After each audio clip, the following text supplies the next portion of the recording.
Lisa and Wendy. There was always rumors that they actually wrote the song. Well, it comes off that way in the movie. Yeah, that they did, but they didn't really write it. Prince came to us to a rehearsal one day and said, "Here's a song I'm working on." He had the chord progression. He had a little bit, some of the lyrics done, and basically he just let all of us write each our own parts at that point to the song. And then he finished it, and that was it. There was actually a third another verse in that song that got cut out. Wow. Yeah, there's like a live version of it that's performed at First Avenue, where the song was debuted, and it was actually recorded that evening to a recording truck. They had a regular truck outside for recording. Captured the whole show, and some of those songs were used on the movie soundtrack, including that version of Purple Rain with an edit which cut that verse out. How was it to shoot the film? Do you have any standout memories from that experience? Yeah, I have very vivid memories of the shooting of the film, absolutely. Yeah. You know, once our part was starting in the sections that we had to be in, it was about a good 3-week period of work, 2 to 3 weeks. I'm trying to remember. Maybe it was a month. But I know that during all the live performance stuff, we were just on call all day, starting early in the morning, come in like 7 a.m., get hair and makeup done, and you're just sitting there all day waiting for your turn to be on camera. Why wasn't Vanity in the film? Yeah, Vanity got into a kind of a money issue with them, where she wanted to get paid a certain amount to be in the film, and they did not want to go with her terms. Okay. So they couldn't come to terms as to her salary, and she was cut out of the film. Okay. That's what I think happened, but I'm not positive. There may have been other disagreements too that I don't know about. No, but I think it was a money issue more than anything. Yeah, no, Apollonia is amazing. Well, the thing about Apollonia is that she's a dedicated actress at that point, had a lot of experience, whereas Vanity, I don't believe, had done much acting yet. So, although I know she probably would have done a good job as well. And shortly after, there was Under the Cherry Moon, which is one of my favourite films. Which one out of those two would you reckon? I don't know. I thought they were both good. They're both well-made films. Purple Rain, of course, a little rough around the edges here and there. Cherry Moon is a little bit more refined. Since he was able to, have that experience of the first film and, embellish on the second one even further. What's your favorite album of Prince? Well, that's a tough one. Yeah. Really hard to, but I'd say probably Dirty Mind. Wow. How come? Just because it was such a raw album. That's my favorite. Yeah, and it's like very stripped down and just really great songs on there. Really funky record. My favorite song from that album is When You Were Mine. Great song. Love that song. Cyndi Lauper covered that song. Great song. Excellent piece of work. And I'll never forget when he wrote that song. What? Yeah, he was just sitting by himself out on the balcony of a motel. I think we were staying at like one of those, Holiday Inns where the doors are outside. We were down in Florida, and he was just hanging out with an acoustic guitar, and he was just messing around with that song. I remember he was writing it, and we said, "Prince, we're all going to Disney World. Come on, join us. We're gonna go out. We had the day off. We're gonna go have some fun." He said, "No, I'm working on this song. I'll see you guys later." So he didn't go to Disneyland? No, he didn't care about stuff like that. Wow. No, he didn't. He was so dedicated to his craft that he wouldn't take a day off and enjoy a time off like that. So when you see an artist, so successful, it's probably because when they they really focused on their craft so hard, harder than maybe anybody else did. So does that success, did it surprise you really? If you could see how. Well, I no, but I always felt kind of like at the time I wish I had, looking back, I had been as dedicated as him, along with him. There were times when I thought I was not on the same page with him as much as I should have been as an artist myself, because he was worked so hard, his work ethic. I mean, we had to keep up with him because his dedication and to his own songwriting and the time he spent doing it was really 24/7. 24/7. What do you think even then was his intent? Like, where did you think he wanted to go? Did he always want to be as big as he eventually became? Yes, I do. Wow. I think he wanted to be, the next Elvis or Beatles, no question. And growing up as a person of color in Minnesota, did even then he felt as ambitious? Yes, I think so. Wow. He never verbalized it though to me. Okay. But when you come to somebody and say we're going to do a movie and we're going to, right then I thought, okay, that's going to put him over the top. If that succeeds, it's going to be huge. He'll be as big as the Rolling Stones or the Beatles or any of those groups were. And there was a point where you guys were the biggest, I believe, the biggest band in the world. It was inescapable. I speak to my parents. I'm 22, but it was really inescapable, especially in England also. Right. When you were starting out, did you know that you would get to that point yourself? No, I wasn't. There was no way of knowing. You hoped for a success. I was just hoping to let's get to the level of selling a platinum record or gold record. In the beginning, you kind of set your goals in your own mind of one thing at a time because you're building and building. For the amount of time from when I joined the band to when it became that successful really is not that long of a time frame. It's like really, I joined the group it was like November, late October of '78. So, about 5-6 years it was, and he was off and running into, being one of the biggest names around. So, yeah, his career really blossomed quickly when you think about it. Of course, it helps to have a big record company behind you too. Of course, and Yeah. and as we know, in the '90s with the name change and the disputes, I'm not sure to what extent we could discuss that. I'm not going to go deep into that.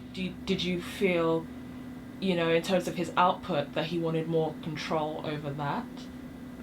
Well, he just wanted to be treated fairly by the record label. In the beginning, there's nothing you can do but go into debt, like all artists do with their. It's just like going to the bank and taking out a loan. They're the guys that provide the money to get you going. You got to pay them back through record sales and whatever other means, and they do take an inordinate amount of the profits, I think. The record companies do. And then once you do become successful, that's when your deal should be renegotiated so that the pie is split up in a more fair way, to me. Right. It's like, well, the artist should definitely be sharing more in the spoils of war at that point, And that's mainly his contention with the record companies and the music business is owning your masters, being able to have control of what you do with those and owning them and getting a fair royalty rate and all that side of it, publishing, royalties, whatever.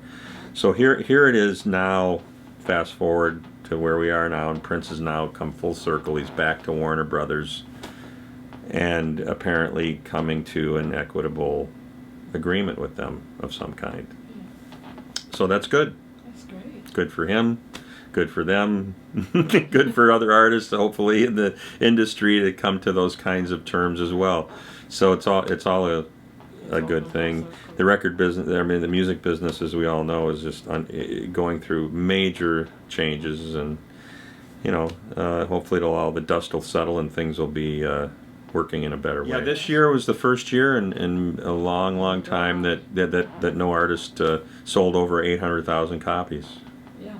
Yeah, that's amazing to me too. I can't. I think it's a singles-driven business. Yeah, I read that. Putting as much emphasis on an album, but they should. Yeah, because look at Beyonce, she's gone through another form of releasing her music, and it's more exciting to me than a lot of other things. Yeah. Yeah. But in terms of your creative process, what keeps you passionate about music and the music that you're doing? I just really enjoy working with young up-and-coming artists, and of course if I get asked to play on someone with a name thing, that's great, but I really like helping younger people bring their music to fruition, and whether I'm playing on it or just co-producing, producing, or just sometimes people come to me just to mix their songs. I've gotten into the mastering side too, where people just send me an album to master without being involved in any other way other than that final stage of the process. So I've learned how to work in all aspects of the studio business. Yeah. Looking at your lengthy, illustrious career, what would you say is your proudest moment? That's a tough one. Definitely, my tenure with Prince, of course. And after leaving the group, of course, I've had a lot of fun working with other people. But I think at this point in time, now that my kids are grown up and my youngest is going to be out of high school next year, I'm ready to tackle the road again with some other artists, either up and coming or well known. It doesn't matter to me. I'm just ready to continue and perform more and more. If there's anyone that you could work with that you haven't already worked with, who would it be?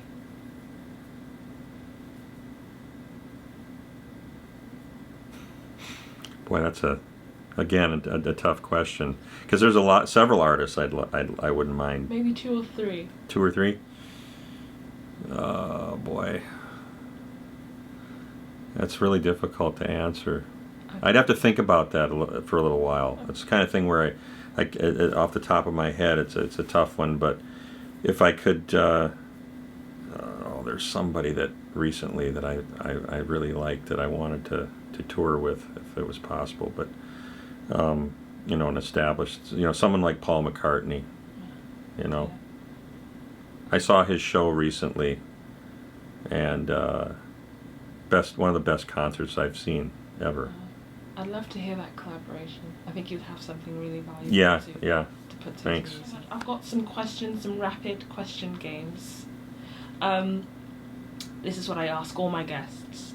What keeps you up at night? Worrying about money. What keeps you up at night? Amen, man. Sometimes that happens. What's your biggest splurge? What's been your biggest splurge? Biggest splurge? Yes. My biggest splurge is to go out for a really special restaurant. The best. Oh, food. City with the best food? Sorry, my accent. Oh my gosh, probably New Orleans. I've always wanted to go. New Orleans, the food is unbelievable there. Of course, then there's New York and San Francisco too. Those cities, L.A. Any of the big major cities like that have excellent stuff. And Minneapolis is caught up quite a bit. Favorite dance move? Yeah. Well, back in the day in the '60s, I really liked doing what was called the swim or the frug. The frug is what they called it. And the twist, of course. We all love the twist, Secret talent. So a talent you have that nobody really knows. A talent that nobody knows about. Well, it's not going to be a secret now. I'm a good golfer. I like to golf. Rocker golf? Yep, I like to golf. Right. I wouldn't say I'm the greatest golfer, but, when I work at it, I can play pretty well. Sports. If we're talking artistic, Yes. I like to draw, Okay. too. Wonderful. Yeah. Favorite song currently playing on your iPod or iPhone, iTunes? Oh, well, I really like some of Arcade Fire's latest material. I like that band quite a bit.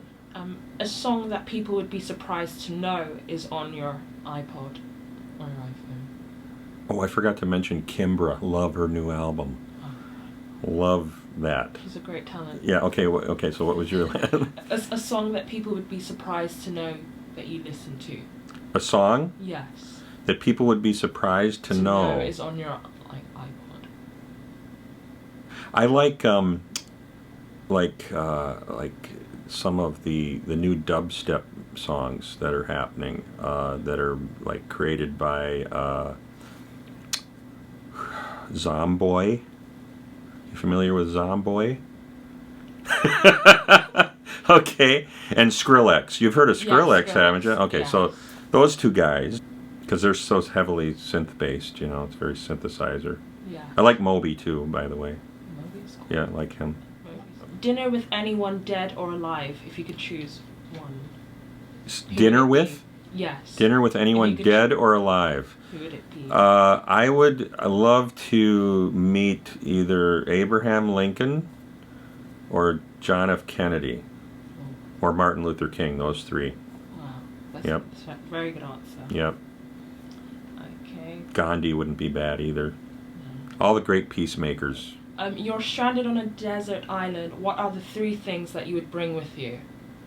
I'm stranded though, and I can't get in touch with civilization. I'm done. I'm history there. Like Castaway, like Tom Hanks. I can't get back to home, and I'm stuck. Yes. Oh, that's bad.